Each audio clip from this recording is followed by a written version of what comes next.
have released a new album today. What is the title of the album? Electric Temple. Nice. I love the cover. Thanks. Me too. Who's made the cover? I did. You did. It's really nice. Thanks. And before we start talking about the album, which is the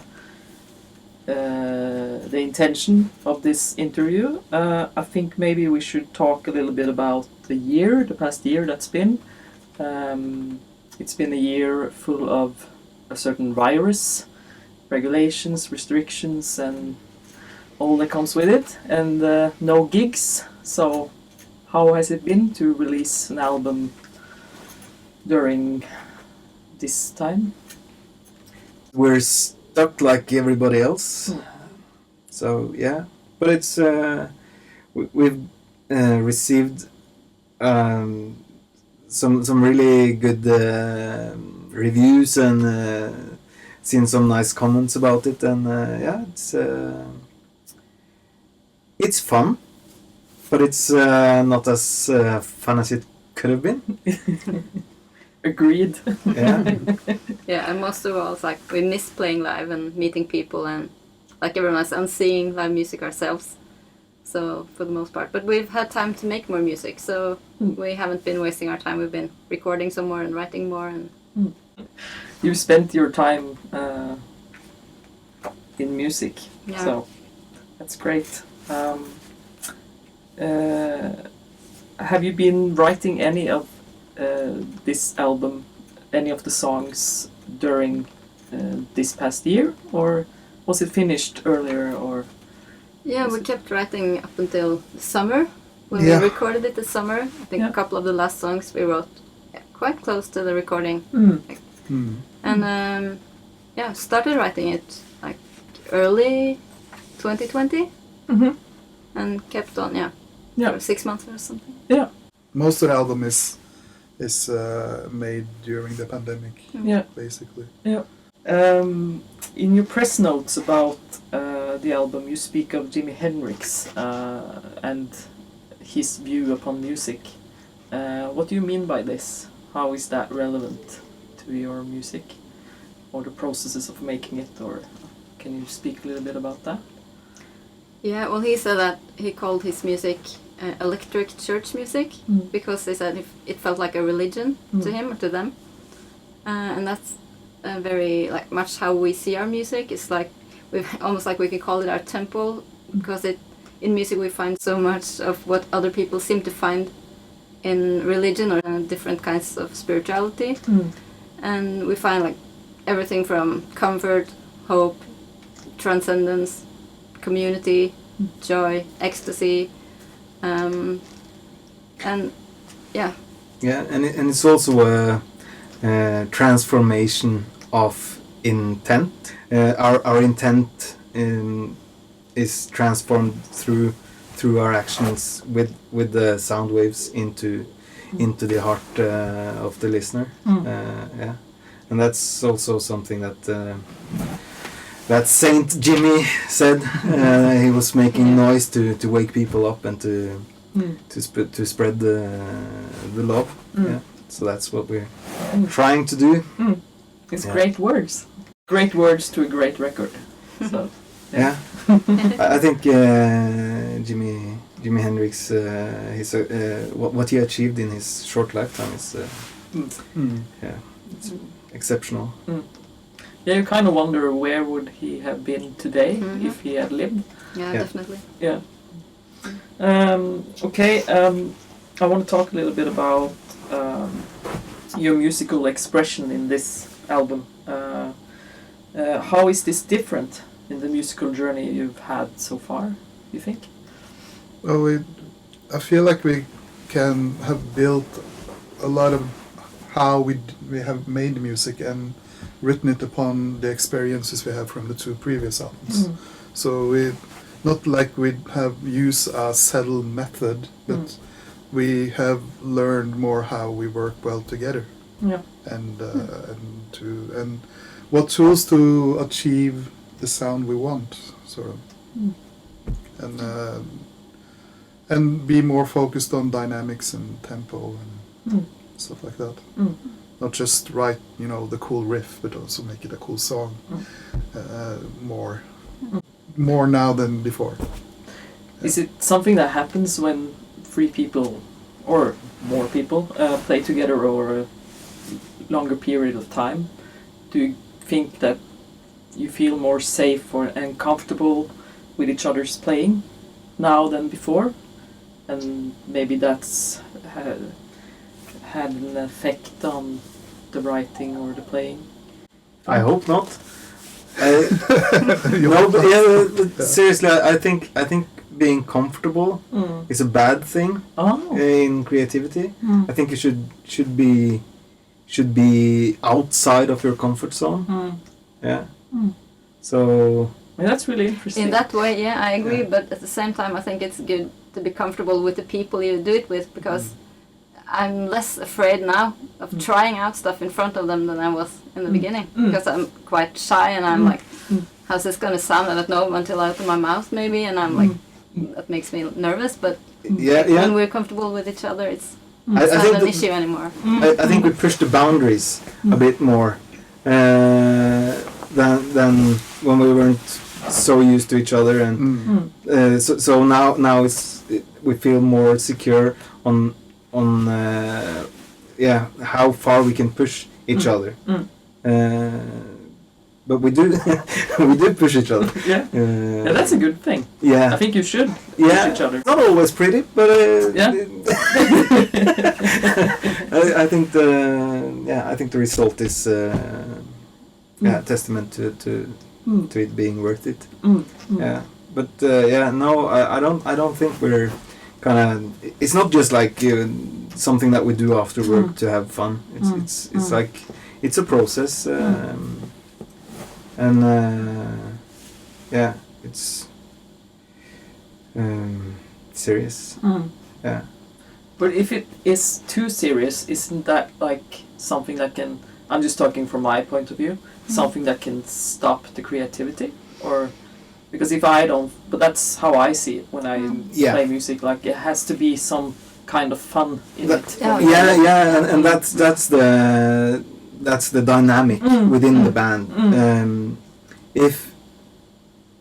If someone in the band wasn't as invested as the rest, or then it would be.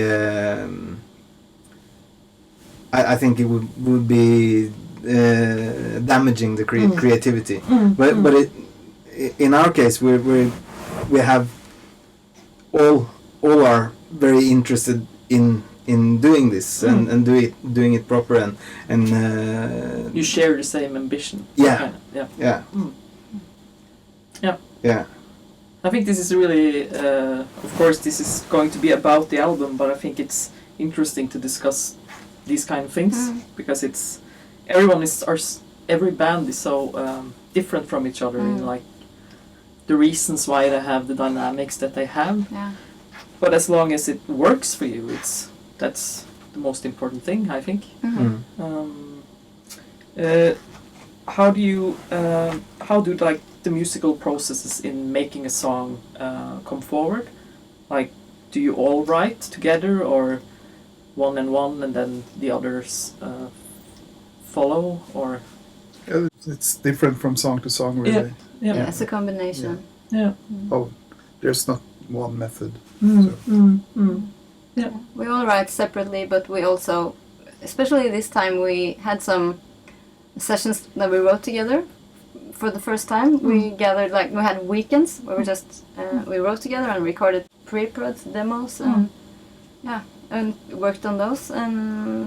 But we also always, either way, if someone brings a riff or a song or a half song into the rehearsal space, we always jam on all the parts, and we are all a big part of arranging everything. Always try out different ways of playing it, and so everyone's always very involved in creating the songs. I think maybe we should now just dive into the album. Yeah. What do you think? Okay. Cool. Yeah. So, Rising Flame.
When Lisa and I Lisa is the other part of Doom the Doom who is not here due to regulations. She says hello. Hi, Lisa. Lisa says hello. Hello. So all of my questions are based on both me and Lisa's views on the album. And when we first heard Rising Flame, it reminded us of a conceptual album in a way. Like in the way that it takes you on a musical journey from the dark through the gloomy to the hopeful, and in one kind of direction. And this track, Rising Flame, is a calm and dark beginning of it all. How did this track become the first one, and how did the process of making it take place? Was the decision to make that the first song? That was not an easy easy process. Okay. We tried some different. It's important to have that dynamic thing going on. You know, like you go into the album and hopefully you stay through the whole thing, and to have that like initial gate opener, you know. It's not something that we take lightly. No. Yeah, absolutely. But Opinions. Yeah. But it was the first song we wrote for the album. It was the first one we played together and developed together. So it's quite natural that it comes in as a way, the first in a one. way. Yeah. But it's not the reason why. We're Oh. always quite picky about the order of songs, and it's a process, and we have to try different things. So Where did you record the album? We recorded in our house. Ah, In their house, not mine. yeah, not in one. In one go, yeah. Yeah. Mostly we did the guitars and the bass and the drums at the same time, and then we did very few overdubs. Did we do overdubs? I think it's overdubs on Electric Temple, Yeah. and a small Yes. part of what's it called again? nature, something. Lots of Na- nature. nature Lots of boy? nature. Nature boy, yeah. Lots of Oh, that's nature. another thing. Yeah. Laws of nature. Yeah. Mm. Yeah. But I think it's on all the other songs there's Yeah. no So- overdose dubs whatsoever. Some guitar overdubs, and of course the vocals and some percussion stuff later. Yeah, but within the same session, so to speak. Yeah, I think Yeah. we spent about 5 days or something, and then did vocals and That's a huge increase from our first album. Yeah. We did that in 1 day. Wow. Yeah. So now 5 days is like that's a luxury, good and we have amount. we have the studio all the time, so we Yeah. yeah. That sounds really nice to have Yeah, a studio yes. in a house. Yeah. Yeah. You know, that's Yeah. everyone's dream, isn't it?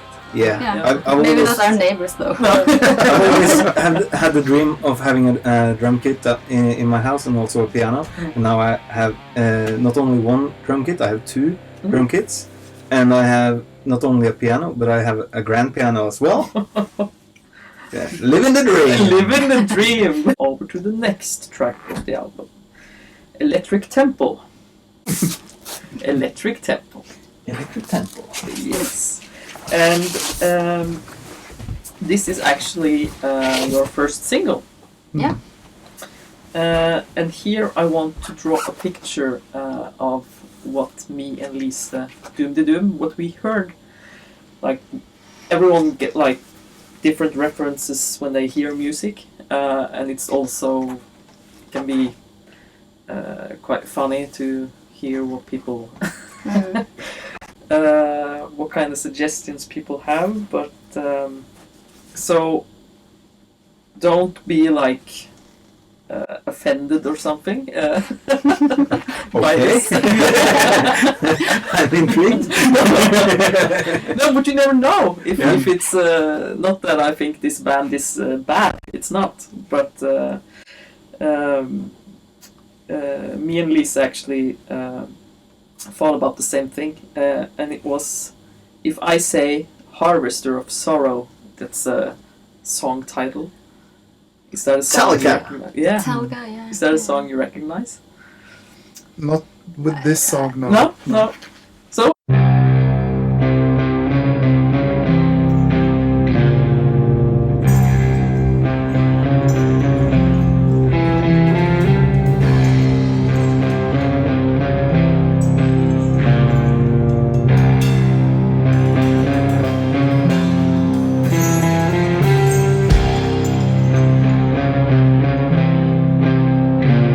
Because they are not, because I listened to that song after this, okay, just yeah. because that was something that Lisa had like really in her forehead, and I was like, they are not the same at all, but I can understand why she.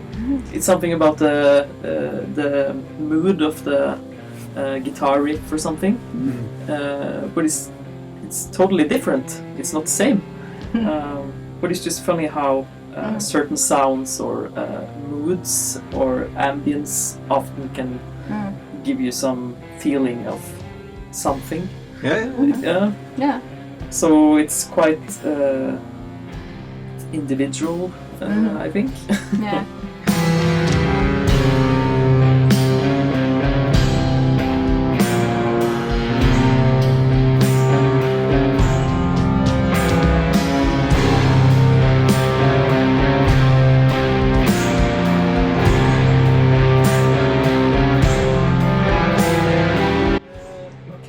Before we go to the next question, I think we should just talk about your guitar rig on this song, Daniel. What do you use? This how we did the guitars are pretty important to the production of the entire album. Since we haven't recorded the guitars traditionally, it's only recorded like when you do a guitar and then you do an overdub to get the stereo effect. I just used the rig I do live, which I have worked on for a long time to to achieve that stereo effect on stage. And what it basically is that they have 2 amps, 2 small combos, and instead of using the breaker point on the tubes, I use a pedal. It's called the Broadcast, Hudson Broadcast, which is pretty cool. It's based upon old distortion from radio mixers. I don't know what it's called in English. Mixer, a big soundboard. Console. Yeah, old radio console. Where they gained it up and then you got this very insane fuzz. Wow. But I place it wrong on the board, so it's always on and it's in the beginning, and it takes for this very pretty sound that the amps have in themselves, and it makes it dirty and a bit more ugly, and it sounds cooler basically. And then have a couple of more gain stages, a Keeley box, I can't remember the exact, but it sounds good. It was expensive. How expensive are we talking? 2,500. It's not really that expensive in It's boxes expensive today, enough. but it's expensive enough. Yeah. And then it goes into this pretty cheap, direct signal box made for guitar to split signals. It's specifically made for guitar, and it turns the phase on the one signal. So when you combine it, instead of having 2 amps cancelling each other out, you get this big stereo picture. And then I put all the modulation, whatever effects on one amp and leave the other just with the gain stages. Okay. And the result is pretty cool. And you can do that in the studio, and you don't have to do all the overdubs, which really takes away the nuances in playing. And you have more room for bass vocals and drums, and still have that massive guitar sound. And so it's more like how the Beatles did it back in the day than a modern recording when it comes to guitars. And that's really interesting. But it's quite complex. A complex guitar rig, or it sounds like it. It's not very complex. There's a lot of people use more than one amp, but once they get into the studio, they suddenly do overdubs instead of. And I don't know why. Maybe it's like this thing that happened in the, I don't know when it started, in the 90s maybe, where everything was supposed to be the wallow sound, and I feel like maybe like sometimes like the production of guitar has stagnated a lot. That it's like it's only one way to do it, but it's really not. So many ways you can record guitar. Yeah, it's cool that you explore other ways of doing it. Yeah, and I had a producer that was willing to do it, so Yeah. I don't know if I had been allowed to do it, if I had, if you had hired someone else, they might have said, no, we're doing it the traditional way. So you're patient then? Yeah. The guitar thing, it occupied our kitchen and living room for 5 days. We had one amp in the kitchen and one amp in the living room, and we had a bass amp in In the guest room, or another bedroom. So Yeah. Well, that's great. A house full of amps, Absolutely. doesn't seem like a bad thing to me. most popular house in the neighborhood. You haven't got any complaints? Or? Actually, not a single one. Our so. doorbell doesn't work, so I don't know. Wow! And I don't answer phone numbers I don't know, so I don't know. Hey, let's go over to the next question. This song is called Apocalypse.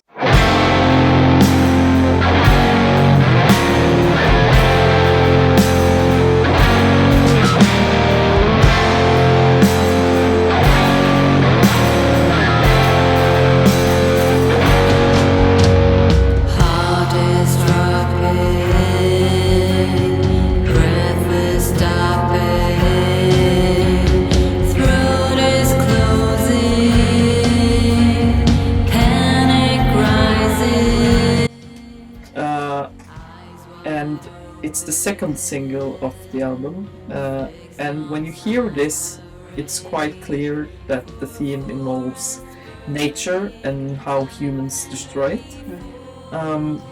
Why is this something you want to write music about?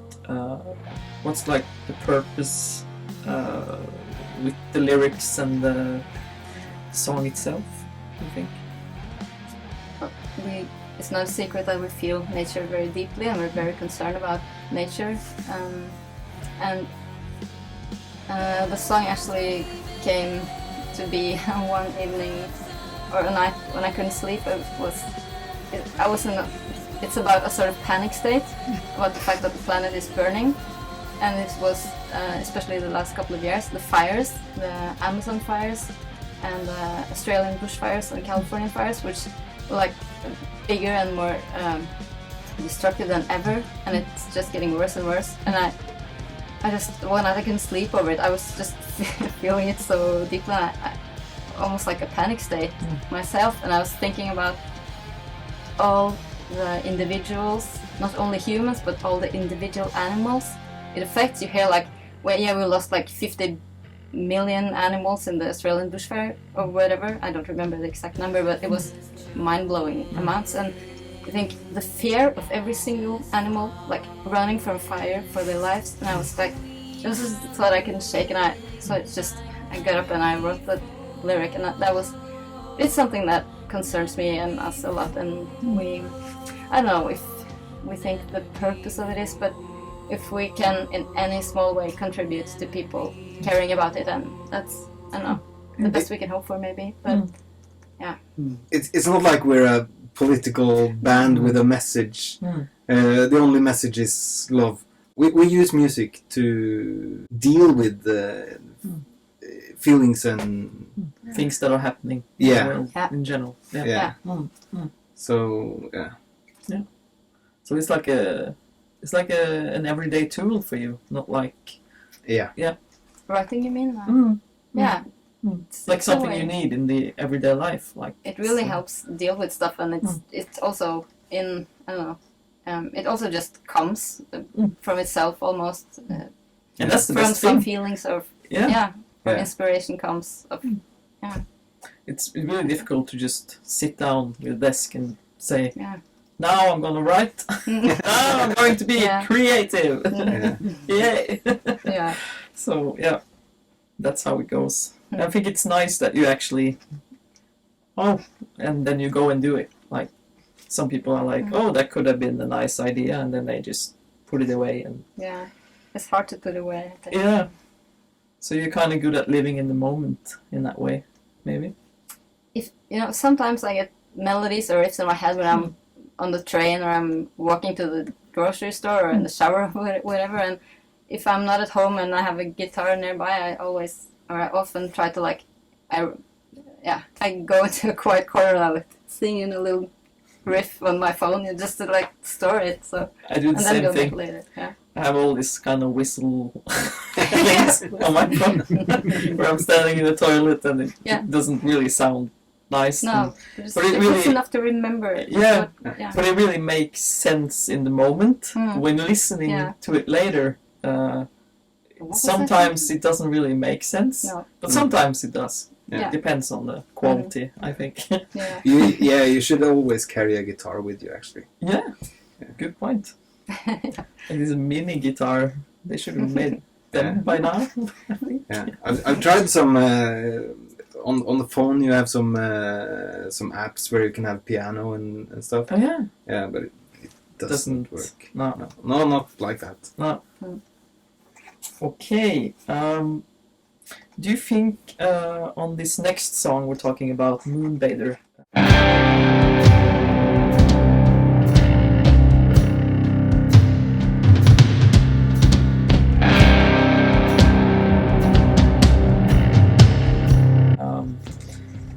Do you think that this track does it have like a gothic side or a side like from the 90s in it? Or in general on the album, is this something you can relate to? Well, not consciously, but at least I'm a big fan of a lot of the music from the new wave Mm. period, and that's very related to goth and all that. But it's not for my part a very conscious thing. No, not at least not on that song. No. It was more rock and roll thing, just in a slow, Yeah, in a slow, slow motion rock Yeah. and roll. Yeah. Well, it's really funny how we all like how we react to things we hear. It's so different. Yeah, it's interesting. Yeah, it's really interesting. Yeah. What do you have anything to say about this song in particular? I don't know. It's a lot about inspiration. The theme of the song is inspiration, and yeah, it has a nice flow. I think a bit slow, trippy song. It ends up in a mantra. Who wrote the song? I made some riffs and then we put it together. So, And we co-wrote the lyrics. But from an idea that you had, so yeah, it's very much. I came up with the riffs when at the time it was locked down, so I had a lot of nightly walks around Oslo, and then hence the title. So it is a very like meditative thing, to walk around for hours, like 2, 3, 4 hour long walks in the city during the night. That's great. So it fitted very well with what they came up with from the idea. Yeah, But which is something about the night, which is Yeah, often a time of extra inspiration or I have very little experience writing lyrics, and I'm not very fond of writing lyrics. I like writing just the music. I can have ideas. Yeah, but that's I don't know. I think that's a nice way of working together. I think like somebody has something and brings it further to the rest, and then something new appears, and all together it's just something, and then you have a song. Yeah. So it's I think it's a nice way of everyone feeling kind of an ownership to what they're doing, instead of just playing what somebody tells you to play. Yeah. Some bands are like that, that you have to like just listen to what a person is doing and then do the same. Yeah. So That's really not the way no, we do. no, that's nice to hear.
Sonic Sacrament. Yes.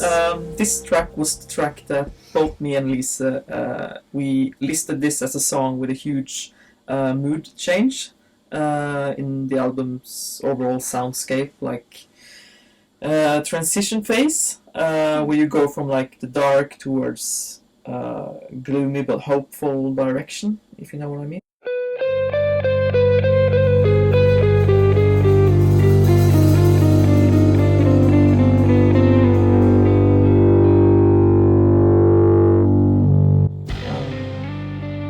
Was the track meant to have this effect, or is this just something we as listeners are experiencing? I think that's more a result of us putting the order of songs together. Yeah. Because we haven't written any of the songs with that in mind, which order they're going to be in. That's the last thing. But But at the time, it felt like I felt like doing something a little bit different. To a bit break up the general mood of the songs that we had that far. So it was sort of. I didn't know that it was going to be put there, but it's made from a point of view of the songs I had at the time for that. Okay, let's move on. You don't have any more to say about Sonic Sacrament? Like to comment upon a mood is that it was actually even more different. Like that you have like tuned it sort of into the album. The album's mood. So it was even more maybe positive. Yeah. It was a lot more folky. And about the title, I think Sonic Sacrament, the title is very. It's having fun with the idea of the electric temple. You know, to have something a bit like religious, like cultish or language, the language of temple stuff. Title like Sonic Sacrament. It's just like a musical prayer or whatever. Yeah. Sonic Sacrament. Yeah. I love the title. I think it's nice. Thank you. You're welcome. Okay, Returning Light, song number 6.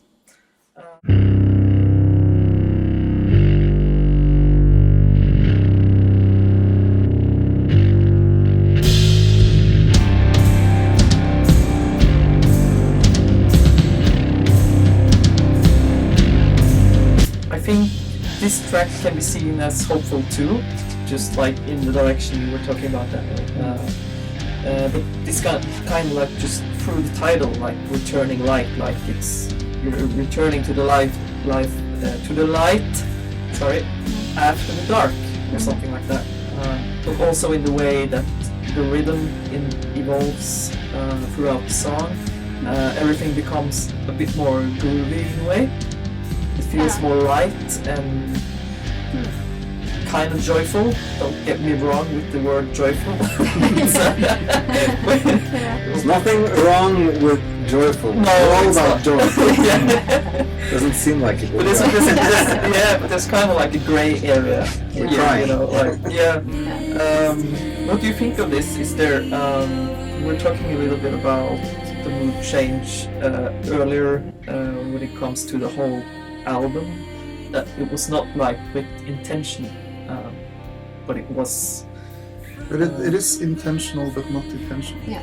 At the same Yeah. time, Yeah. because you always work out of what you have, the idea you have for what you want to do, and then you look at what you have already, and then you know.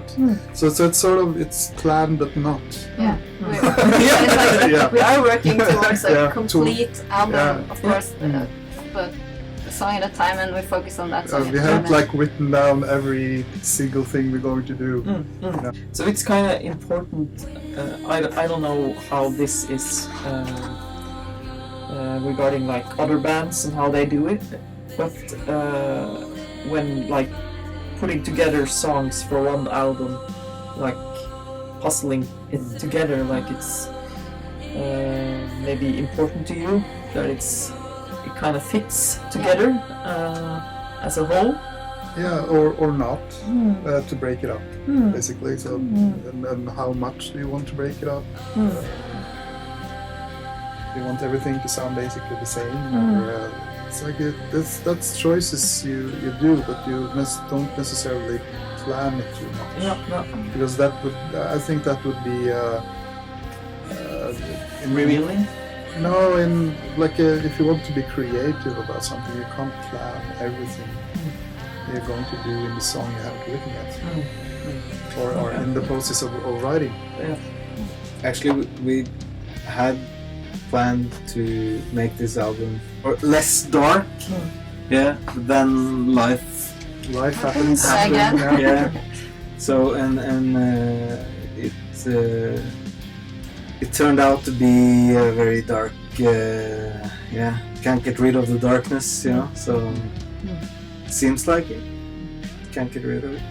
But we are dealing with it, and we are aiming for the light and getting Yeah. through it. And that's always the focus. Yeah, like when you sort your shit out, then the world comes and gives you the shit. So when you're done fucking up yourself, the world comes and does it for you. Yeah.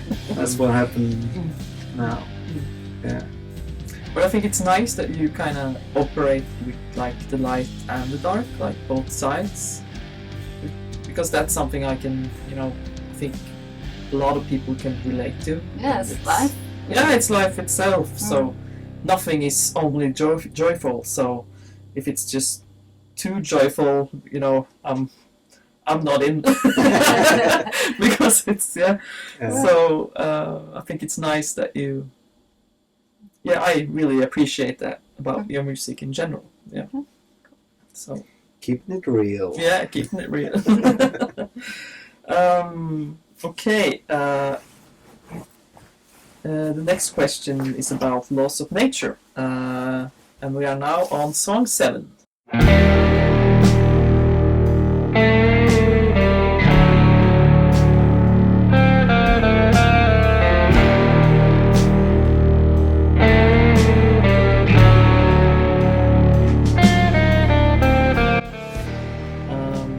And this track kind of continues in the same direction.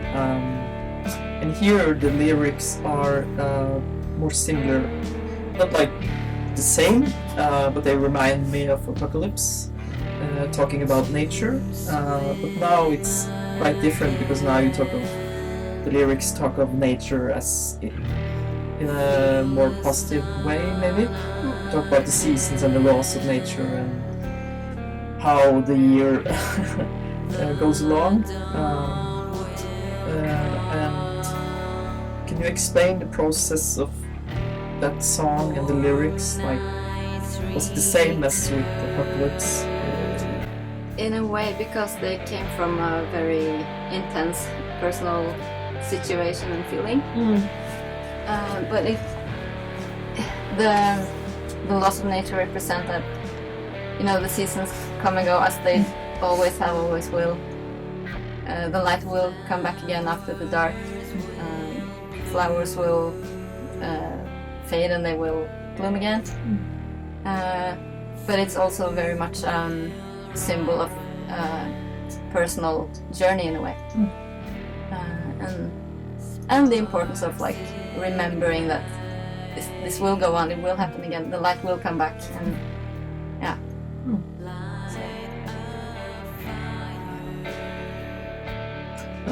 Can you do you have any lyrical influences when it comes to like that you can think? I think it's like with music, it's the sum of a lot of different things. Yeah. I think. So it's the whole package kind I of think so. I know, I'm very interested in the lyrics, the music, and pay attention to it. But I think it's so many different things. Yeah. Okay. Now we are actually arriving at song number 8. Then you move.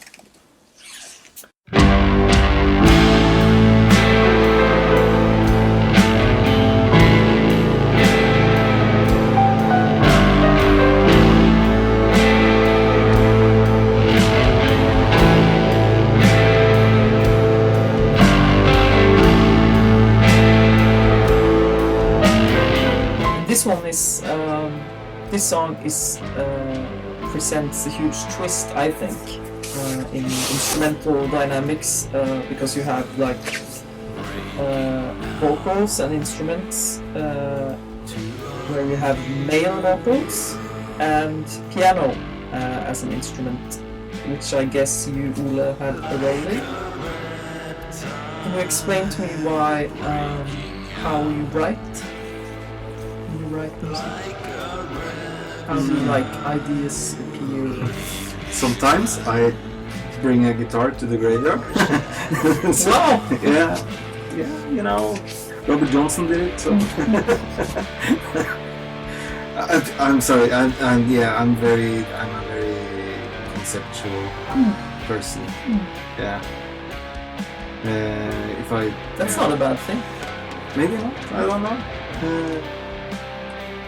Maybe not. Maybe it's not always healthy. It I don't turned out to know. be a really good song, so I guess it's good. Yeah. I wrote it on the piano. Yeah. I love playing piano. Also. Haven't played piano at any graveyard, but I'm sure that would be fun too. Yeah. Or Music video. my favorite audience. Yeah. Music video. Piano and a great. Yeah, maybe. Yeah. I've done it. Yeah. But mostly I think I play all the time. Yeah. Yeah. And sometimes I just practice. I hate practice. You know, doing scales and stuff like that. But if that's usually where I start. Just like if I'm to record some piano or guitar or whatever, then I kind of do the exercises on that instrument, and then I lose focus on the exercises, and I just improvise into something, and wow, that's a cool song.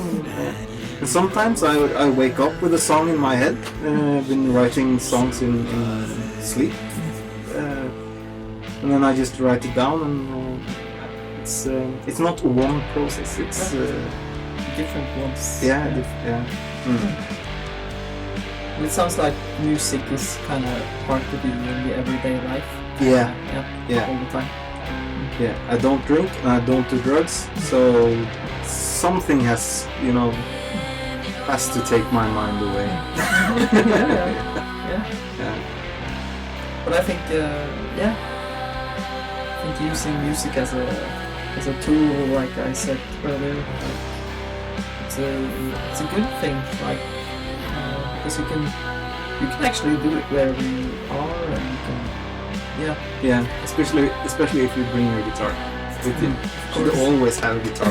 Yeah. So you should have like a rehearsal space on wheels. Yeah. That's something. Yeah, but the world is a rehearsal space. Wow. Listen to this guy. Are you ready for the next song? Siren Sing. Oh yeah.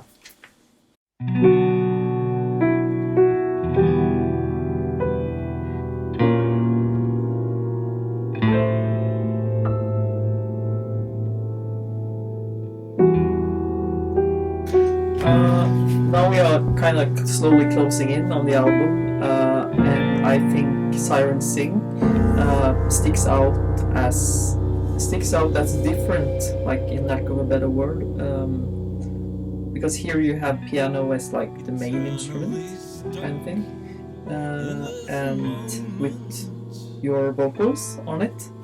I think I'm really like used to Pia's vocals in Superlink, so it's kind of different for me too. But I think it's a really nice change too, because you explore other ways of doing things. Yeah. So that's a positive thing. But why this sudden change, and how is Siren Sing related to music as a religion or church? I can take it to the process. When we started writing this album, everything was just like I was in a good place, and the world was getting into a good place, and we had been playing a lot of shows around Norway and Germany, and So Superlinks and everything was just like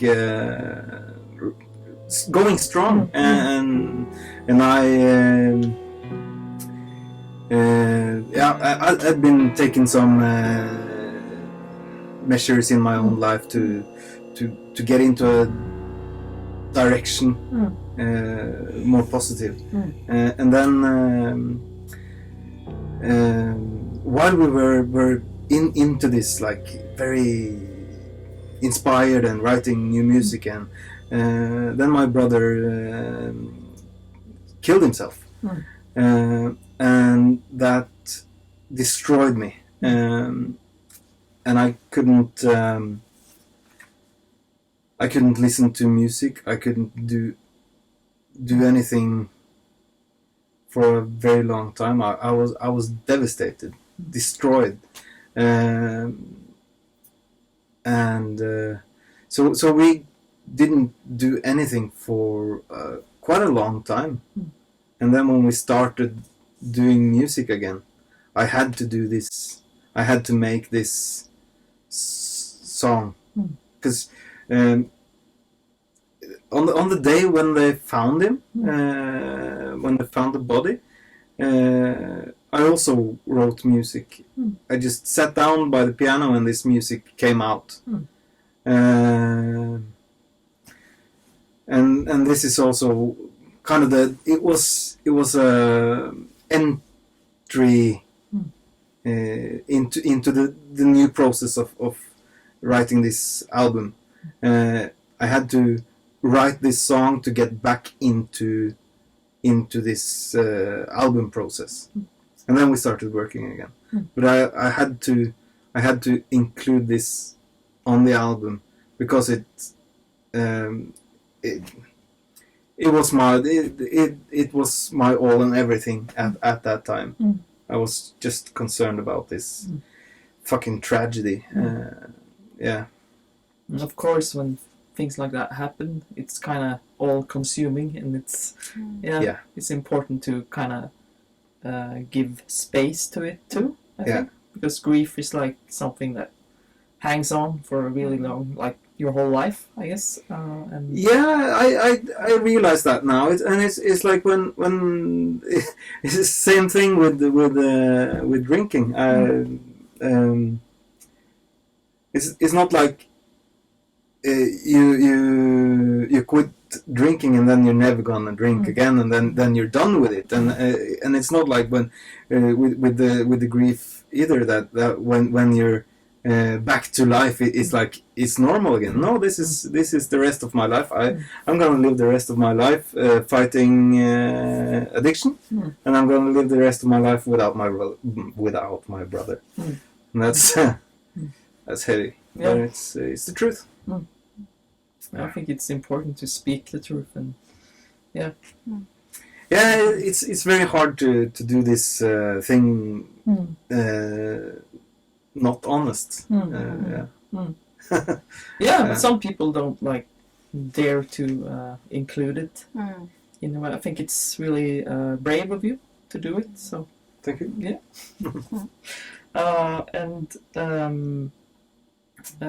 When it comes to like music as a religion and a church, I think maybe this can like be included in that as well. Like it's a travel within, and it's like your own fights with life kind of thing. Or that's what it is. Yeah.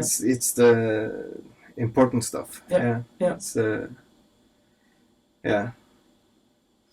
Okay, let's go over to the next song, May, which is like song number 10. And this is a song that is has also, like with Siren Sing, which has some varieties that are not kind of new to me in Superlinks, and variations, and May also does have the same, because here you both sing, actually. Yeah.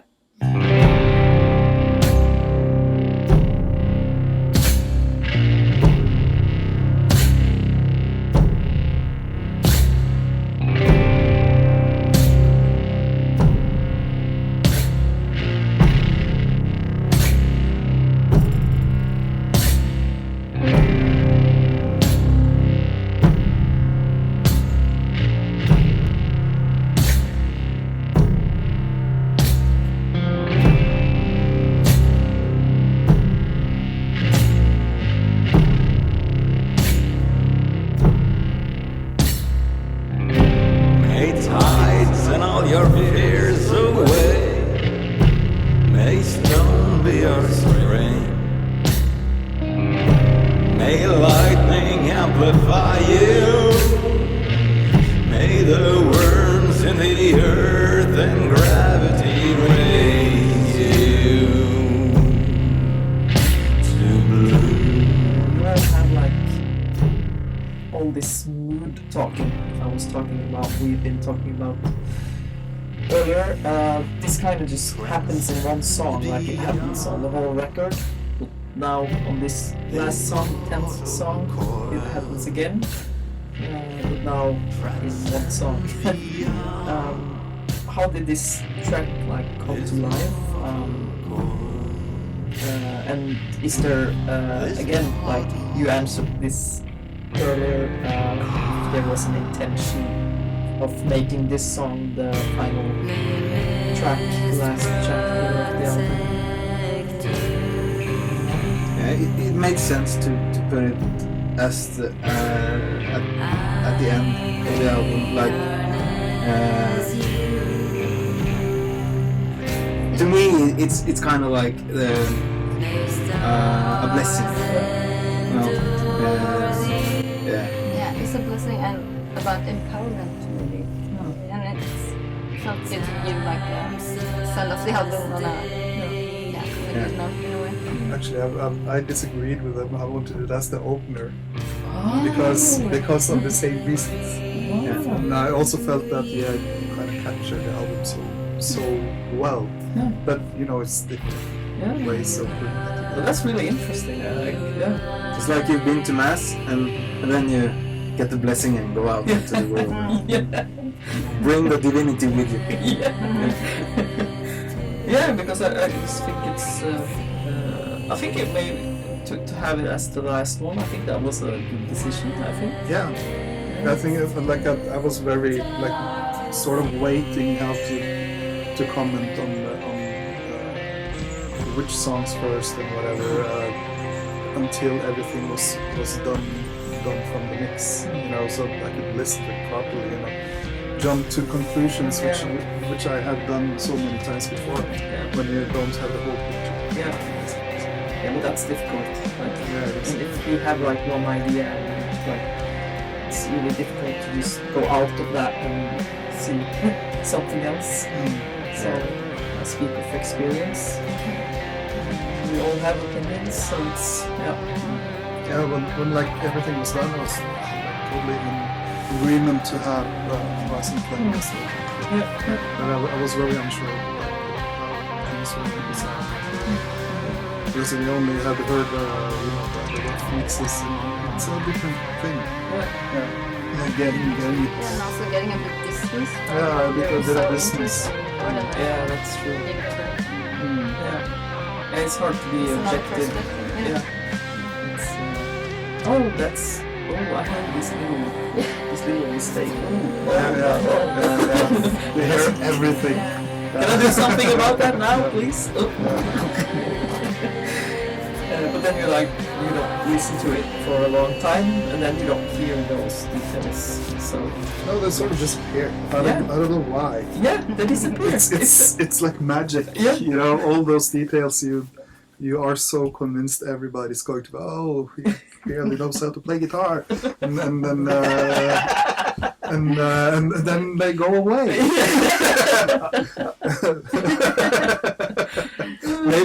maybe they have some other guitarists. Yeah.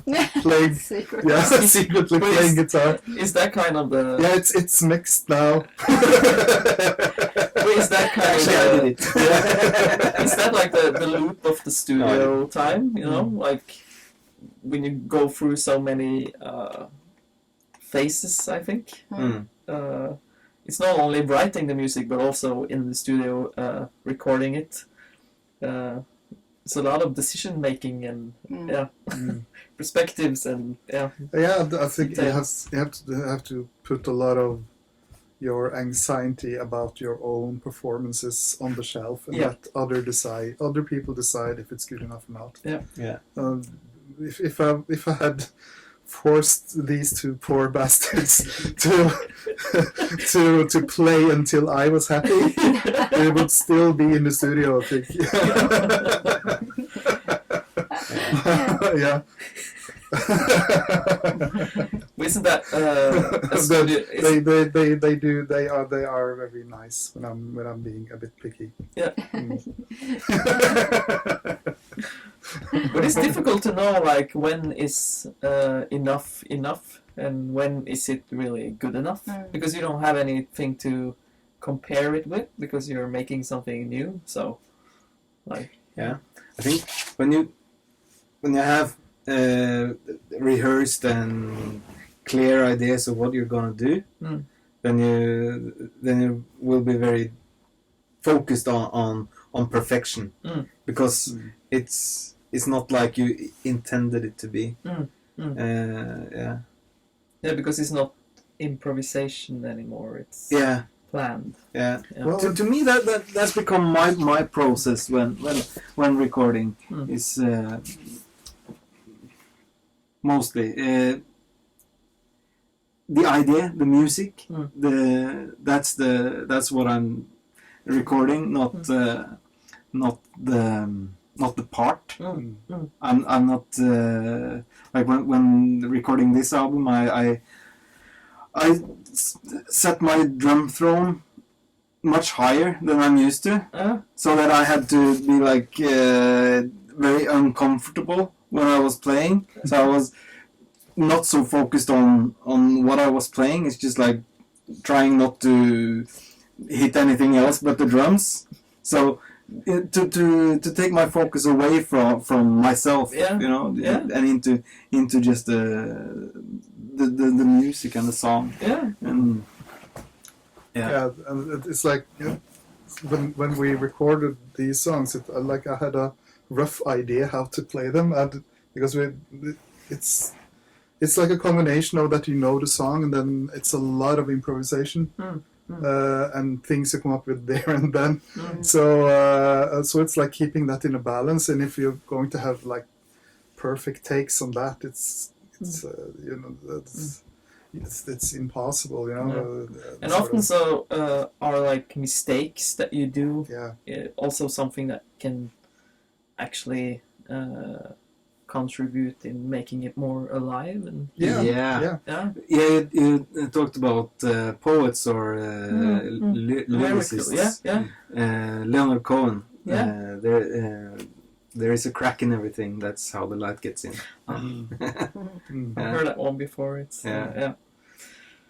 Ring the bells that still can ring. Yeah. Forget your perfect offering. Yeah. There is a crack in everything. Yeah. That's how the light gets in. It's like it's perfect. And what plans lie ahead for Superlynx? Like, where are you going? Like, what are your ambitions and main objective in, like, World domination. world domination? Yeah. Total Eat world the rich domination. and peace for everyone. Yeah. Except the rich. Yeah. Well, they will have peace Yeah. on the side. Yeah. And yeah. I think it's just making more music, and that's the main thing. Yeah. Playing live when we can. What is it that you like about it? Like, just Playing live, you mean? Yeah, that's for me. That's the biggest experience. Rocking out. working out. Yeah.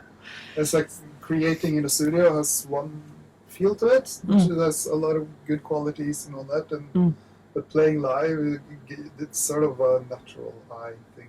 Yeah, very much. And you totally disconnect. So The energy of the whole thing. all the people.